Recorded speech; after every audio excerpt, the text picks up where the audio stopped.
Assalamualaikum warahmatullahi wabarakatuh. Perkenalkan, nama saya Diana Vitasari dengan NIM I01203331, Prodi Ilmu Hukum kelas Hukum C angkatan 2020. Untuk memenuhi tugas praktik peradilan perdata, dalam hal ini tugas ujian tengah semester, dengan dosen pengampu Asril Walilin SHMH. Di sini saya akan bahas tentang upaya hukum dalam hukum acara perdata. Adapun submateri dari materi kali ini, yang pertama upaya hukum biasa dan yang kedua upaya hukum luar biasa. Sebelum saya membahas kedua submateri ini, saya akan lebih dahulu membahas tentang apa itu upaya hukum. Upaya hukum merupakan upaya yang diberikan oleh undang-undang kepada seseorang atau badan hukum untuk hal tertentu, untuk melawan putusan hakim sebagai tempat bagi pihak-pihak yang tidak puas dengan putusan hakim yang dimana dianggap tidak sesuai dengan apa yang diinginkan dan tidak memenuhi rasa keadilan. Karena hakim juga seorang manusia yang dapat melakukan kesalahan serta kehilafan sehingga salah memutuskan atau memihak salah satu pihak. Lalu apa itu upaya hukum biasa? Upaya hukum biasa merupakan upaya hukum yang digunakan untuk putusan yang belum berkekuatan hukum tetap. Upaya ini mencakup pertama perlawanan atau verset, kedua banding, dan yang ketiga kasasi. Pada dasarnya, upaya hukum biasa ini menangguhkan eksekusi dengan pengecualian, yaitu apabila putusan tersebut telah dijatuhkan dengan ketentuan dapat dilaksanakan terlebih dahulu, yang dimana diatur dalam pasal 180 ayat 1 HIR. Jadi, meskipun dilakukan upaya hukum, tetap saja eksekusi berjalan terus. Yang pertama dalam upaya hukum biasa yaitu perlawanan atau verset, yang dimana verset ini merupakan suatu upaya hukum terhadap putusan di luar hadirnya tergugat atau putusan verstek.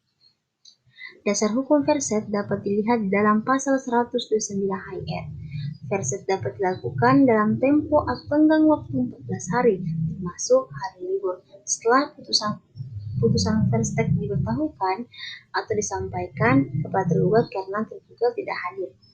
Syarat verset dalam pasal 129 ayat 1 HIR adalah sebagai berikut. Yang pertama, keluarnya putusan verstek. Yang kedua, jangka waktu untuk mengajukan perlawanan adalah tidak boleh lewat dari 14 hari, dan jika ada eksekusi tidak boleh lebih dari 8 hari. Dan verset dimasukkan dan diajukan kepada ketua pengadilan negeri di wilayah hukum di mana si penggugat mengajukan gugatannya. Yang kedua dalam upaya hukum biasa yaitu banding.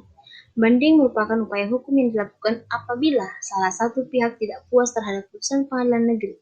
Dasar hukumnya adalah Undang-Undang Nomor 4 Tahun 2004 tentang perubahan atas Undang-Undang Pokok Kekuasaan dan Undang-Undang Nomor 20 Tahun 1947 tentang peradilan ulangan. Permohonan banding harus diajukan kepada panitera pengadilan negeri yang menjatuhkan putusan diatur dalam pasal 7 Undang-Undang Nomor 20 Tahun 1947.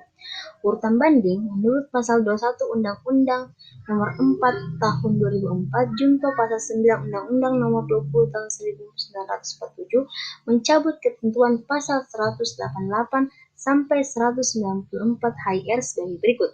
Pertama, adanya pernyataan ingin banding. Kedua, panitera membuat akta banding. Ketiga, pernyataan banding harus sudah diterima oleh terbanding paling lama 14 hari sesudah pernyataan banding tersebut dibuat. Kelima, pembanding dapat membuat memori banding, terbanding dapat mengajukan kontra memori banding.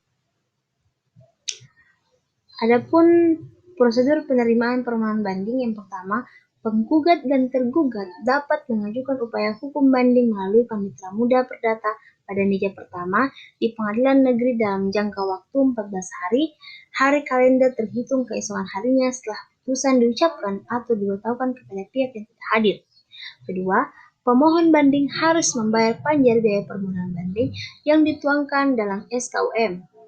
Panitera muda perdata pada meja pertama mencatat dalam buku register dan memberikan akta pernyataan banding kepada pemohon apabila panjar biaya banding telah dibayar lunas. Ketiga, pengadilan wajib menyampaikan permohonan banding kepada pihak terbanding dalam jangka waktu 7 hari kalender tanpa perlu menunggu diterimanya memori banding. Keempat, pemohon banding dapat melakukan pencabutan permohonan banding dengan mengajukannya kepada Ketua Pengadilan Negeri yang ditandatangani oleh pembanding dengan menyertakan akta pencabutan banding yang ditandatangani oleh panitera. Kelima, pengadilan wajib melakukan pemeriksaan perkara banding dalam jangka waktu 6 bulan termasuk proses penutasi yang dimana diatur dalam SEMA nomor 3 tahun 1998 tentang penyelesaian perkara. Keenam, dalam hal perkara telah diputus oleh pengadilan tingkat banding, salinan putusan segera dikirimkan kepada pengadilan tingkat pertama untuk segera diberitahukan kepada para pihak sejak putusan diterima oleh pengadilan pengaju dalam waktu 14 hari. Yang ketiga, upaya hukum biasa kasasi. Jadi apa sih itu kasasi? Kasasi menurut pasal 29 dan 30 Undang-Undang Nomor 14 Tahun 1985, Junto Undang-Undang Nomor 5 Tahun 2004, kasasi adalah pembatalan putusan atas penetapan pengadilan dari semua lingkungan peradilan dalam tingkat peradilan akhir. Putusan yang diajukan dalam putusan kasasi adalah putusan banding. Alasan yang dipergunakan dalam permohonan kasasi yang telah dituangkan dalam pasal 30 Undang-Undang Nomor 14 Tahun 1985, Junto Undang-Undang Nomor 5 Tahun 2004 adalah yang pertama, tidak berwenang baik kewenangan absolut maupun relatif untuk melampaui batas wewenang. Kedua, salah menerapkan atau melanggar hukum yang berlaku. Ketiga, lalai memenuhi syarat yang diwajibkan oleh peraturan perundangan yang mengancam kelalaian dengan batalnya putusan yang bersangkutan. Selanjutnya, prosedur penerimaan permohonan kasasi. Yang pertama, penggugat dan tergugat dapat mengajukan upaya hukum kasasi melalui panitera muda perdata pada meja pertama di pengadilan negeri dalam jangka waktu 14 hari kalender terhitung keesokan harinya setelah putusan diucapkan atau dibatalkan kepada pihak yang tidak hadir. Kedua, pemohon atau termohon dalam perkara permohonan dapat mengajukan kasasi dalam waktu 14 hari setelah penetapan diberitahukan kepadanya. Ketiga, pemohon kasasi harus membayar panjar biaya permohonan kasasi yang dimana dituangkan dalam SKUM. Pengadilan mencatat dalam buku register dan memberikan akta pernyataan kasasi kepada pemohon kasasi apabila panjar biaya kasasi telah dibayar lunas. Keempat, pemohon kasasi wajib menyampaikan memori kasasi selambat-lambatnya dalam jangka waktu 14 hari sesudah pernyataan kasasi diterima pada kepaniteraan pengadilan negeri. Panitera wajib memberikan tanda terima atas penerimaan memori kasasi. Kelima, pemohon kasasi dapat melakukan pencabutan permohonan kasasi dengan mengajukan kepada Ketua Pengadilan Negeri yang ditandatangani oleh pembanding dengan menyertakan akta pencabutan kasasi yang ditandatangani oleh panitera. Keenam, pengadilan wajib melakukan pemeriksaan perkara kasasi dalam jangka waktu 6 bulan termasuk proses mutasi yang dimana telah diatur dalam SEMA nomor 3 tahun 1998 tentang penyelesaian perkara. Ketujuh, dalam hal perkara telah diputus oleh Mahkamah Agung, pengadilan wajib mengirimkan salinan putusan kepada pengadilan tingkat pertama untuk diberitahukan kepada para pihak dalam waktu 30 hari sejak putusan diterima oleh pengadilan pengadu. Upaya hukum luar biasa.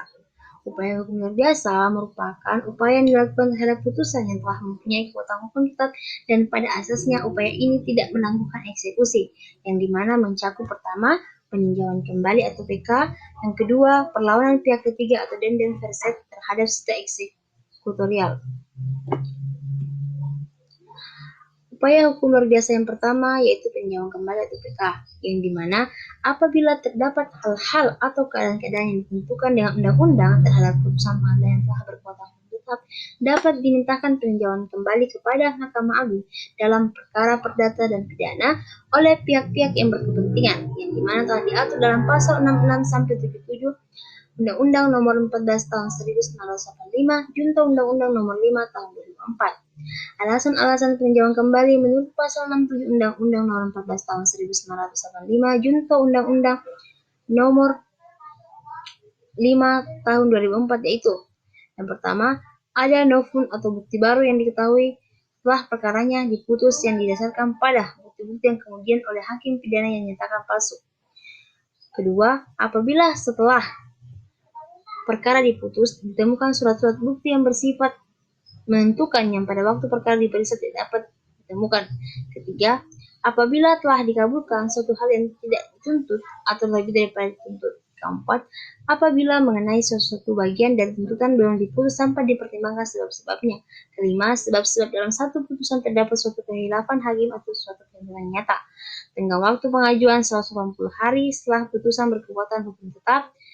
Pasal 69 Undang-Undang tahun 1000 Undang-Undang Nomor 14 tahun 1985, Mahkamah Agung memutus permohonan pengajuan kembali pada tingkat pertama dan terakhir pasal 70 Undang-Undang Nomor 14 tahun 1985. Yang kedua, upaya hukum luar biasa atau dender verset terjadi apabila dalam suatu putusan pengadilan merugikan kepentingan dari pihak ketiga, maka pihak ketiga tersebut dapat mengajukan perlawanan terhadap putusan tersebut. Dasar hukumnya adalah pasal 378 sampai 384 RV dan pasal 195 ayat 6 HIR dikatakan sebagai upaya hukum luar biasa karena pada dasarnya suatu putusan hanya mengikat pihak yang berperkara saja. Dalam hal ini pihak penggugat dan tergugat, dan tidak memihak pihak ketiga, tapi dalam hal ini hasil putusan akan mengikat orang lain atau pihak ketiga, oleh sebab itu dikatakan luar biasa.